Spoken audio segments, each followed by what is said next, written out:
आज प्रस्तुत करुछि मसाला इडली। मु केमिति तैयारी करिछि मसाला इडली मुझे देखाई। हेलो फ्रेंड्स, मुझे गोटे ताटिया बिरी नेली, 2 ताटिया से मापरे अरुआ चाउल नेली, आउ अल्प किछि मेथी नेली। ताकू 3 ରୁ 4 घंटा भिजेकी भल भाव धोईदेली। तापर ताकू मिक्सी रे बाटी देली।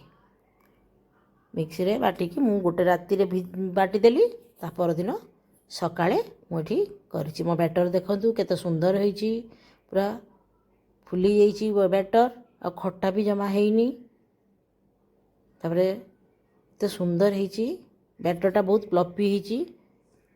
एठी मु स्वाद अनुसार सेतरे लूण देली, आउ बेकिंग पाउडर हाफ चामच देली। जेहेतु मु अधा काढ़ी बैटर रखी, बेकिंग पाउडर मु हाफ चामच देली। मुझे बैटर को लूण आउ बेकिंग पाउडर पाई मुझे गोलाई मुझे इडली छाँचरे तेल देइछि।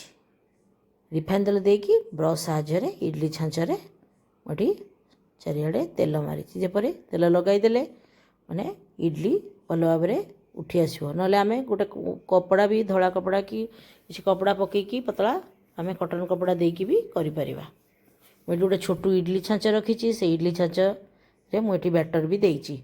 छोट छुआ यहीपरी रेसिपी कले छोट छुआ टिफिन बा बड़ लोक मैंने टिफिन नहीं जावाई बहुत भल लगे। आ टेस्ट भी बहुत भल। देखो केते सुंदर छोट इडली छाँच गोटे रखी। छोट छुआ देखले छोट छोट इडली देखले बहुत खुशी लगे। मुझे गोटे इडली छाँचरे मु पानी देकी गरम करिछि। तापरे इडली जो बसई चुली रे मु छोट इडली जो करथिली ताको भी बसाइली। मुझे 10 ରୁ 15 मिनट स्टीम देइछि। देखो मोर हो जाइगला। केमती ताको काढ़ुछि, काढ़िकी कि समय ताको काढ़िकी ठंडा कर देकी मु ताको काढ़िकी बेलारे रखिछि।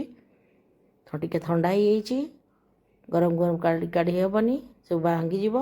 ताको सब छोट छोट काटिछि। आपण बाहर छोट जमती इडली छाँच थी जदि आ काटिया दरकार नहीं, छोट छोट रे भल हम। मुझे जेहेतु बड़ इडली भी थिला छोट छोट करिकी काटी देइछि। मुझे तेल गरम गोटे करेई बसैली, ता देहरे तेल 2 ରୁ 3 चामच देली। एटी जीरा सोरिष गोटे चामच, आ बिरी गोटे चामच पकाइली, आ भेरसुआ पत्र किछि पकाइली। पियाज 2टा काटिकी रखी चुन चुन कर ताकू पकाइली। छोट इडली देखौछि ताकू काढ़िकी बहुत सुंदर देखाउछि, छोट छोट कुनी कुनी। गोटे पियाज को भाजी देइछि। पियाज भाजी हो गले ये सांबर मसला गोटे चामच रु 1.5 चामच पकाइछि। लंका गुंड, लूण, हलदी पकाई ताकू गोलाई। आ कंचा लंका गोटे पकई। आपन चाहिए अधिक कंचा लंका पकई पारे स्पाइसी करने।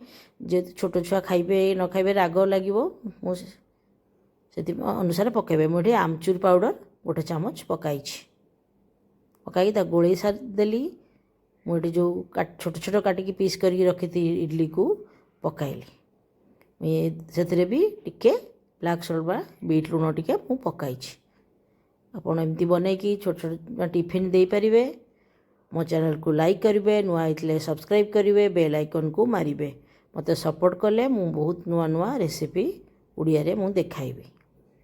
देखंतु केते सुंदर देखा जाउची। मुतरे धनिया पत्र चटनी आउ टमाटो सॉस देकी खाउची।